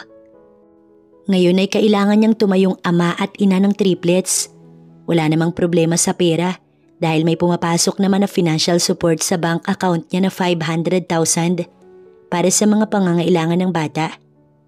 Napabuntong hininga si Celine. Hindi niya pipirmahan ang papel na yun hanggat hindi nakikipag-usap sa kanya ng maayos ang lalaki. Tingin ba nito, pipigilan niya ang lalaki makipaghiwalay? Kung sana kinausap siya ng maayos ni Aguilos, kung ito man ang gusto ng lalaki. Kasalanan mo nangyayaring ito, anak. Masakit para kay Aguilos na ipamukha mo sa kanya na hindi mo siya mahal at hindi mo siya kayang mahalin. Wika ng kanyang ina. Wala siyang narinig sa mag-asawang Cristo Rico nang kausapin siya tungkol dito. Bagkus ay humingi pa nga ito ng tawad sa mga nangyari. Tanging ang ina niya lang itong nagagalit sa kanya. Ma, tama na pwede. Una sa lahat, hindi ko gustong magpakasal kay Aguilos. Lalo na ang iwan niya kami ng mga anak niya ngayon. Umiiyak na sigaw ni Celine. Sobrang nasaktan siya sa mga nangyayari sa buhay niya noon, lalo ngayon. Pero aminado siyang may kasalanan din siya sa nangyari. Maaring kaya dahil gusto siyang palayain ito dahil sa mga sinabi niya. Kaya siya pinalaya nito sa isang banda. Pagkakataon na rin niya na hanapin ang sarili kung ano ba at sino ba talaga ang magpapasaya sa kanya. Dahil hindi niya maatim na magkasama kayo pero hindi siya ang mahal mo. Sige nga anak, lumagay ka sa pwesto niya.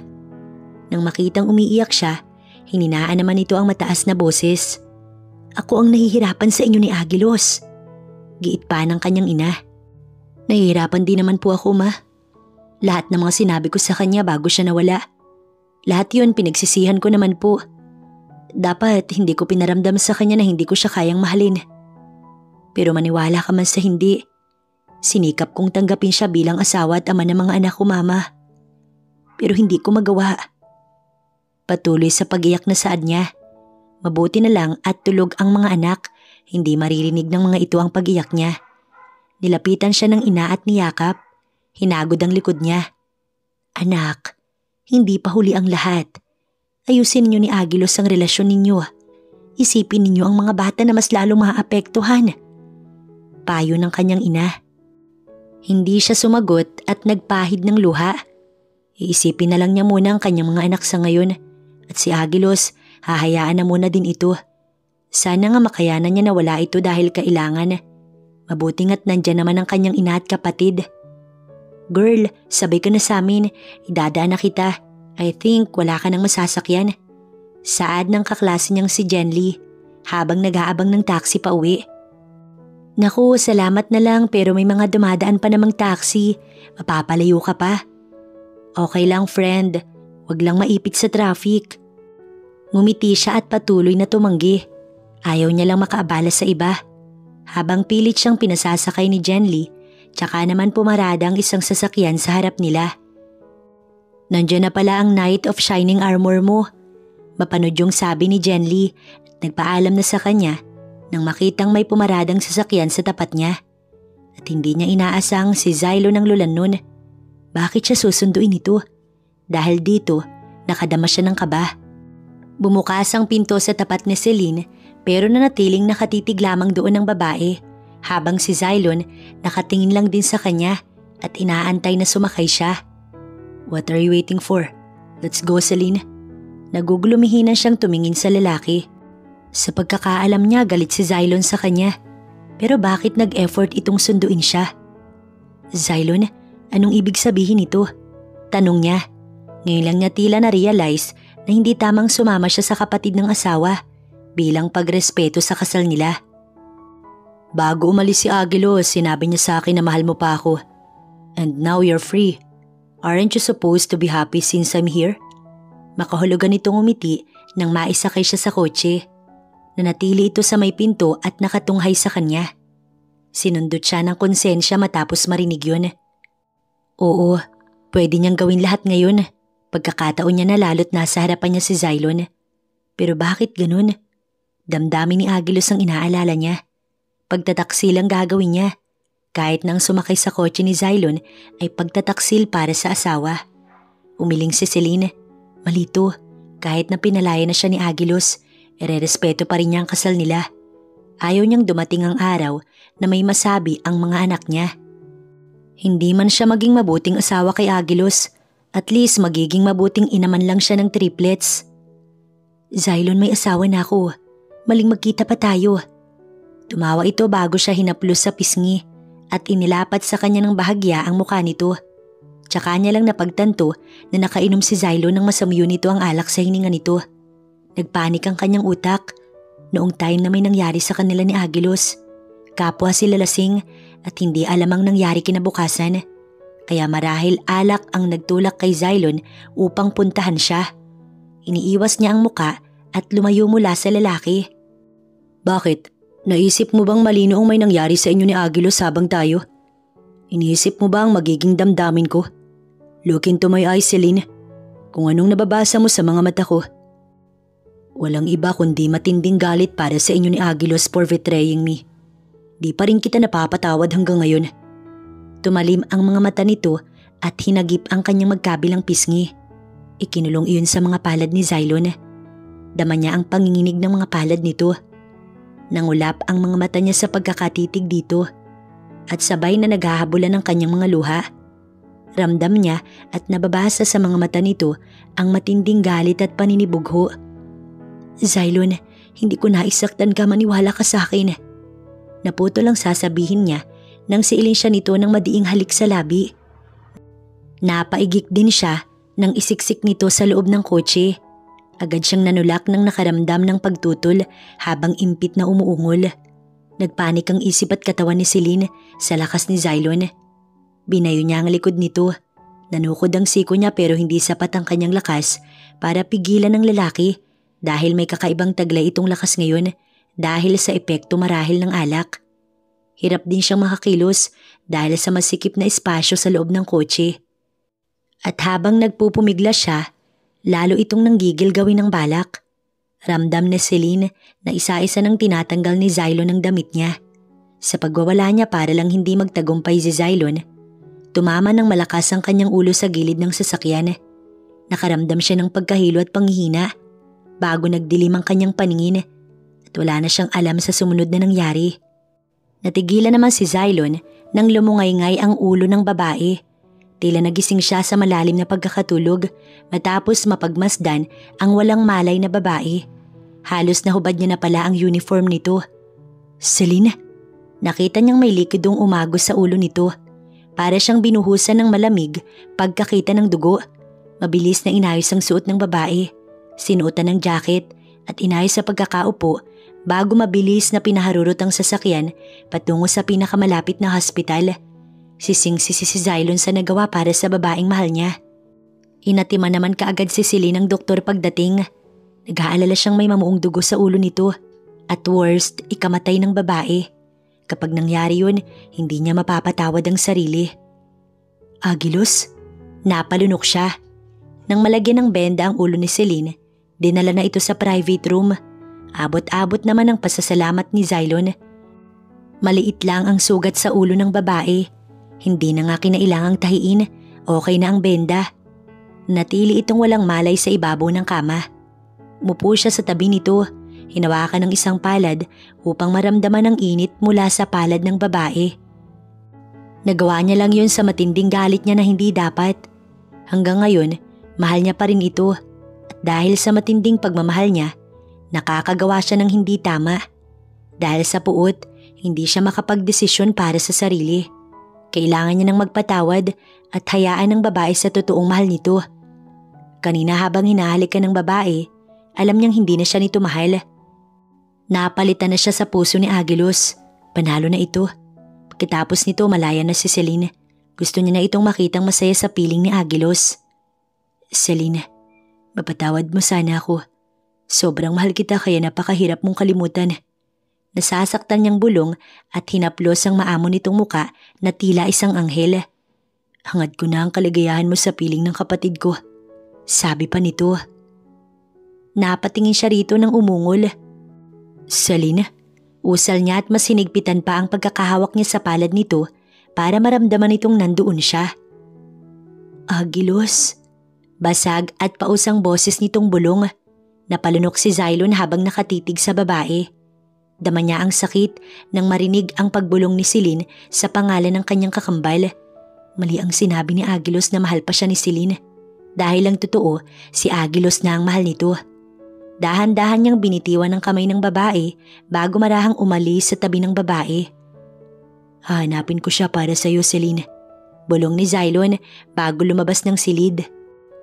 Katahimikan ng buong silid ang tumambad kay Celine nang magkaroon siya ng malay. Kapaang ulo na bumangon siya sa kinahihigaang hospital bed. Naalala niya ang kanina lamang nangyari, kaya agad kinapa ang sarili kung nagtagumpay ba si Xylon sa balak nito nang mawalan siya ng malay. Pero wala siyang kakaibang naramdaman bukod sa makirot na ulo. Dahil dito, nakahinga siya ng maluwag. Naalala niya na naman si Agilos. Hindi niya pala kayang lukohin ng asawa sa kabila ng pag-iwan nito sa kanya at pagbibigay ng kalayaan. Kinapaan niya ang tapat ng kanyang puso. Naramdaman niyang nangulila siya sa asawa. Sa loob ng isang buwang wala ito, hindi mawaglit sa isip niya ang asawa. Hay! Napaigtad siya nang marinig ang boses ng isang babaeng biglang pumasok sa loob ng kanyang silid. Naka-mini skirt na hapit sa bewang at tinernuhan ng blouse. Napapalamutian ng pula ang labi nito. Tinawagan ako ni Xylon kanina para asikasuhin ka. Huwag kang magselos sa akin ha, walang kami.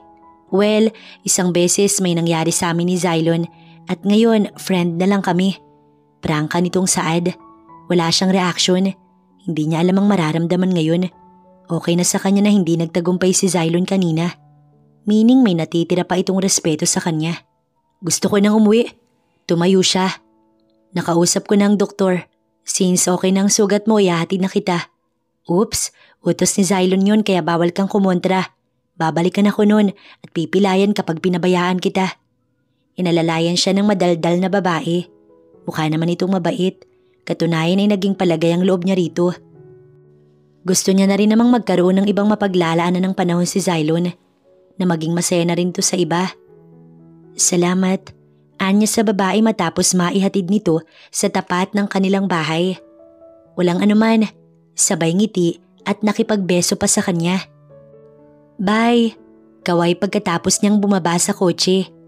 Tsaka niya lang naisip na hindi pala nakuha ang pangalan habang sinusundan ng tanaw ang humaharurot na sasakyan. Parehong nagtataka si Manang Doray at Manang Letty pagpasok niya sa loob ng bahay. Kapwa nakatingin sa benda niya sa ulo. May nangyari ba? Si Manang Letty iyon na nag-aalala ang boses. Okay lang po ako. Tugon niya sa malumanay na boses, tsaka binalingan si Yaya Doray. Ang mga bata? Nasa kwarto ho naglalaro. Tumangulang siya at tinungo ang kwarto nilang mag-asawa. Mamaya niya nasisilipin ng mga anak niya. Nagkatinginan naman ang dalawang naiwan sa sala matapos sundan ng tanaw ang malungkot na babaeng pumasok sa silid. Tingin ko, si Sir Aguilos lang talaga ang magpapasaya kay Ma'am Celine. Nasaan na kaya siya ngayon? Tanong ni Yaya Doray kay Manang Letty. Palagay ko babalik si Sir. Hindi niya rin kayang tiisin si Ma'am Celine. Mahal na mahal niya ito. Tugon naman ni Manang Letty. Dinig yun ni Celine pagpasok niya sa kwarto. Naroon na naman ang matinding kalungkutan. Hindi niya maiwasang maghabulan ng mga luha. Hindi niya pala kayang mawala si Aguilos. Tama nga ang kasabihan at saka mo lang may isip ang kahalagahan ng isang tao kapag nawala na ito sa'yo. Aguilos, I'm sorry. Please, bumalik ka na. Hikbi ni Celine na hindi mapigilan ng sariling impit na humagulgol. Nangihina siyang umupo ng pasalampak at sumubsob sa kanyang mga palad. Sir, may naghahanap sa'yo. Marahang napaangat ng paningin si Aguilos nang marinig ang sinabi ng isang empleyada dito sa hotel. Isang buwan na siyang nagtatrabaho ng mapadpad sa lugar na ito. Naisip niyang mas malapit sa Maynila at mabilis na nadadalaw ang mga anak niya.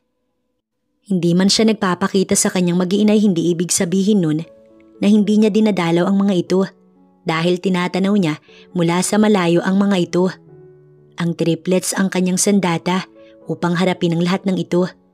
Mahirap mag-isa malayo sa pamilya, pero kakayanin niya. Nakapagdesisyon na siyang makipaghiwalay kay Celine kahit napakasakit nito para sa kanya. Maaring hindi siya maintindihan ng mga magulang sa kanyang naging desisyon. Pero batid niyang ito ang magpapasaya sa babaeng mahal niya. Sino? Tanong niya at ibinalik ang kanyang atensyon sa ginagawa niya. Xylon daw, actually iisa nga ang mukha niyo. Napamaang siya. Paano siyang natuntun ni Xylon? Sige, pupuntahan ko. Sa labas ay nakita niya si Xylon na halatang nag-aantay sa kanya. Nakapamulsa ang dalawang kamay na nakasandal sa kotse. Wala siyang imik nang lumapit sa kapatid. Inaantay niyang ito mismo ang unang magsalita sa pakay nito sa kanya. Hanggang kailan mo pahihirapan si Celine? Concerned ang boses ni Xylon sa tanong sa kanya. Napatingin siya rito. Ito ang gusto niya. Paano mo nasabing pinahihirapan ko siya? Napamura ito at matalim ang mga matang ipinukul sa kanya. Wala ka bang pakiramdam, Aguilos? Mahal ka ni Celine pero hindi niya lang masabi yun. Kung talagang mahal mo siya, hindi mo siya iiwan. Hindi ka mapapagod sa kanya. Inis nitong Saad habang nag-iigting ang mga panga. Hindi siya nakatugon pero sumikdo ang munting kaligayahan sa kanyang puso. Kay Xylon kasi iyon ang galing. Maaaring sinubukan nito si Celine. Ito yung huling pagkakataong makikiusap ako sa iyo, Aguilos. Balikan mo na siya ngayon. Kung ayaw mong tuluyan siyang mawala sa iyo. Tumalikod na ito at binuksan ang pinto ng kotse. Xylon, salamat. Agad naglahad ng kamay. Matagal iyong tinignan ni Xylon bago tinanggap. Sa pagkakataong iyon, alam ni Aguilos na okay na silang dalawa ni Xylon, na nagawa na silang patawarin nito. Hindi niya maiwasang umiti.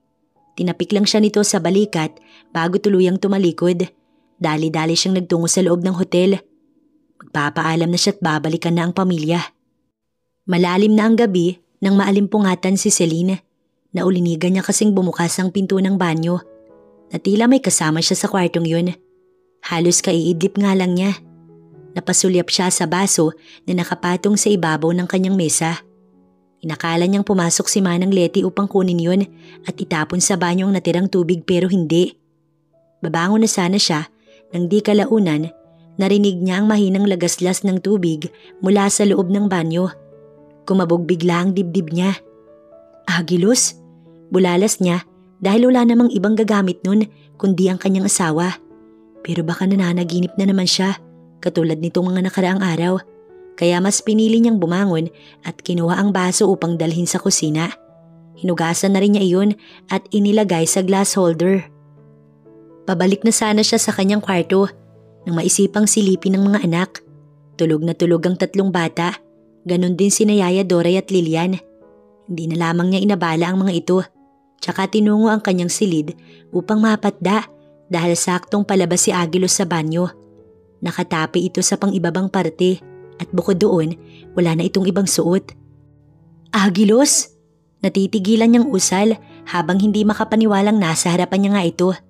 Nangihina siyang humakbang palapit sa asawa habang naghahabulan ng kanyang mga luha. Sorry, patawarin mo ko Agilos. Hindi ko pala kayang mawala ka. Huwag mo kaming iiwan ng mga anak mo. Humihikbi niyang pakiusap. Mabilis siyang ikinulong sa mga bisig ni Agilos. Kasabay ang sabik na halik sa kanyang labi. Nahinto siya sa pag-iyak at nabaling ang kanyang atensyon sa mainit nitong halik sa kanya. I miss you, Celine. Bulong nito sa kabila ng mga halik sa kanya na tinugon naman ni Celine. At sa halik na iyon, ipinaramdam niya kay Agilos ang matinding pangungulila sa asawa, maging ang buong pagmamahal na inakala niyang para kay Xylon. Sa pangalawang pagkakataon na inangkin siya ng asawa ng buong pagmamahal. Pinagsaluhan nilang dalawang init ng kanilang mga damdamin. Tuluyan na nga niyang nakalimutan si Xylon at si Agilos na ang pumalit sa kanyang puso. I love you, Celine. Pahayag ni Agilos matapos ang masarap na sandali sa pagitan nilang mag-asawa. Nanatiling yakap ni Agilos ang kanyang katawan sa ilalim ng kumot. I love you too, Agilos.